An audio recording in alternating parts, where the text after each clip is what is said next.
So he has this crisis of faith. Now, the question becomes this. I want you to listen to this. Does he believe that Jesus can do more than he was asking? Because Jesus, what was he asking? Would you heal my daughter? That's what he's asking.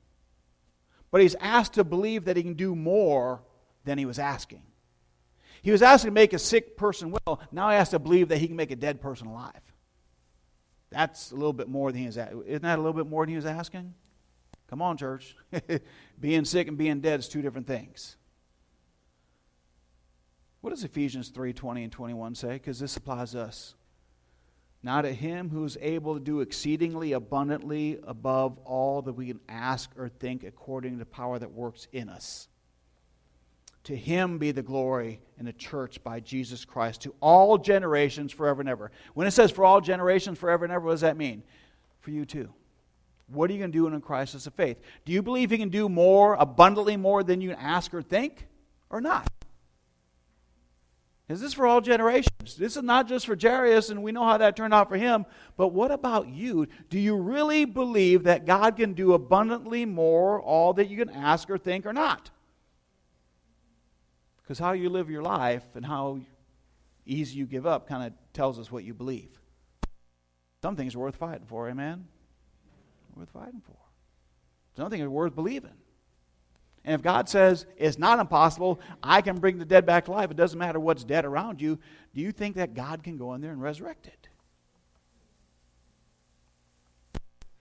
Then why did we quit so easy? If we really believe that we have a God that can do the impossible, why do we give up so easy sometimes? It's easier to believe what people say than to do what God says. And it came down to Jairus. All he said was, don't be afraid, just believe. God's not asking you to do anything else than just believe. I want you to trust me in this situation and don't listen to what everyone else is saying. Just trust me. That's Psalm 46:10. Be still and know I am God. Just trust me. I know what everyone else is saying around you. I know what they're already saying, but trust me. If he can do more, abundantly more than anything we would ask and think, maybe we should hold on a little bit longer. Maybe we should wait a little bit more, pray a little bit more, and say, Lord, you know what? It doesn't make sense on paper. I look at it from all angles, and it doesn't make sense, but I'm going to believe what you said anyway, and I'm not going to be overcome and be wrapped in fear by my circumstance. I'm not going to let it happen. I'm going to trust you. See, Jairus had to do that. I don't know what that walk was all the way home, where the people who came with Jairus are still walking there, knowing that the daughter is dead and Jesus is coming along, and then when they get back to the house, she's dead. I mean, in 8:51, when he came to the house, he permitted no one to go in except Peter, James, John, and the father and mother of the girl. And there are already people inside the house, but that crowd that was pressing around Jesus, it seems that they followed him. They followed him all the way to Jairus' house. Why? Well, the same reason people stand out in the yard when an ambulance comes, your neighbor. They want to see what's going on, and they want to see. Let's say you have a fire truck, some police cars, or ambulance come out, all your neighbors come outside and start looking to see what's going on. What's happening? This is exciting. Someone might have died. Whew, I don't know. So when they come to the house, there's this whole crowd, and sometimes I wonder, what did the other disciples think? No, just them three. Always Peter, James, John. Always Peter, James, John. Because they always get to do the cool stuff. See the transfiguration, and we're down here. And so those three kind of pulled aside, and the rest of the disciples stayed outside. But if 5 people got to go in, now there's other people inside the house already. Don't misunderstand that. There are people inside mourning and crying because she's dead. But they come to the house, no one's allowed to go in except these 5 with Jesus, and people are already in there. And they walk in, and Jairus was just told, don't be afraid, only believe. Can I tell you, reality sets in a little bit? He walks in his house, and what does he see? His lifeless little girl. That's what he sees. I mean, reality is going to slap him right in the face. I mean, they said you were dead. They said she was dead, but then when he sees death, what's he going to do? I mean, I don't know how you make dead better, but that's what he's going to. The reality of death, he heard it. But then when you walk in and you see a lifeless child there, can I tell you some emotions start coming out you didn't know you had? That's what Jairus is wrestling with. And it tells us they are, because verse 52 and 53, now they all wept and mourned for her. They are weeping and crying because she is dead. And the father walks in. Don't think, he said, he didn't walk and say, don't worry. He said, she'll be well. We'll be okay. No. He walked in and saw his little girl dead, and he broke down. He wept. Everyone did. They wept and they mourned. And then Jesus is going to make a statement in this reality that's going to blow everybody's mind. Do not weep. She's not dead, but sleeping. And they ridiculed him knowing that she was dead. I mean, telling someone's dead, it's pretty easy if they're dead. You know, I've seen enough dead people to know people who are dead or sick or sleeping. I mean, even Meemaw, when she was with us, I'd go and check on a regular basis. As long as I seen that sheet move up down this much, she was still alive. And one morning I walk in and guess what? That sheet ain't moving. I knew early Saturday morning, she's gone. She went home. It's pretty simple. And then if you go touch them, and if they're cold, you know they're dead. And so they walk in there, these people are crying, and Jesus makes this statement. Don't cry. She's only asleep. And when it said they ridiculed him, knowing she was dead, I mean, they mocked him. I mean, they really went after Jesus. When you're surrounded by death and someone says something stupid, the people who usually they can get very angry. I've learned a long time in ministry not to say stupid things. I still do, but I'm still in the process. I remember that in the youth group I was there, this young man, he was a special needs young man, and his mother just passed away from cancer, and I go over the house, and I made the mistake saying, how you doing? He said, my mother just died. How do you think I'm doing? Note to self, don't ask that question again when someone died. Because they're not doing good. Why would you ask them how they're doing? It's just something we say, and his emotions were so high, the other people tried to calm him down. I realized I caused that whole thing. I already know how he's doing, but what else are you going to say? I mean, you can say, I'm sorry, but sometimes you don't have to say much to get people upset who lost somebody. That's what the point. So it says they ridiculed him. Sleeping? Are you nuts? She's dead. She's not asleep. She's never waking up again.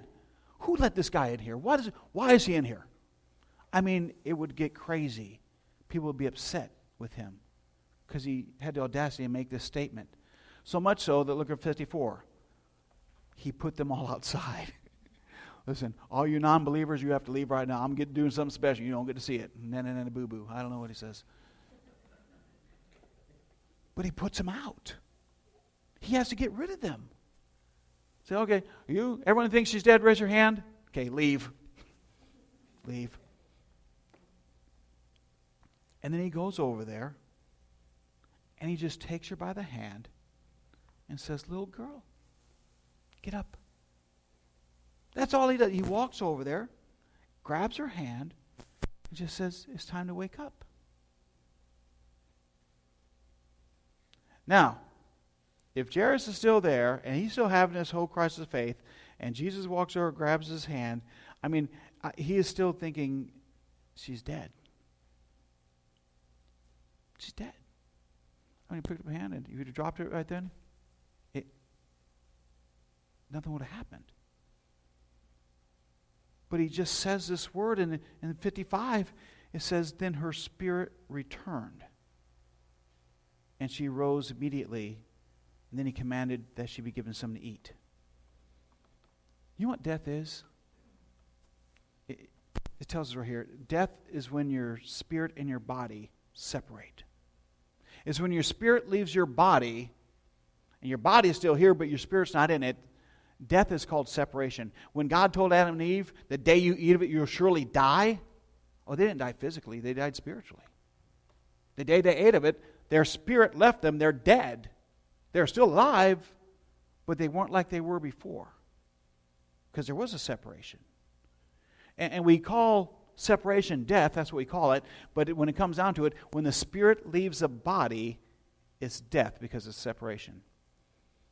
Now, those who work in the medical field and those who've had to deal with people, and sometimes you have loved ones who are put on the machine, and they're kept alive artificially, although they're brain dead.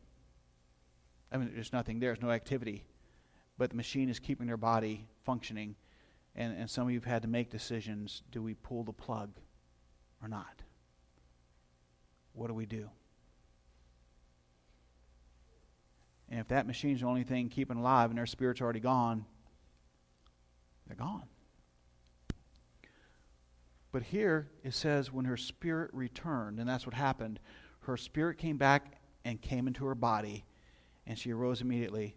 Now listen, she didn't wake up sick like she was. She woke up better than she ever was. And when Jesus comes and gives us our new body, when the rapture takes place, guess what? You won't be better than you ever were.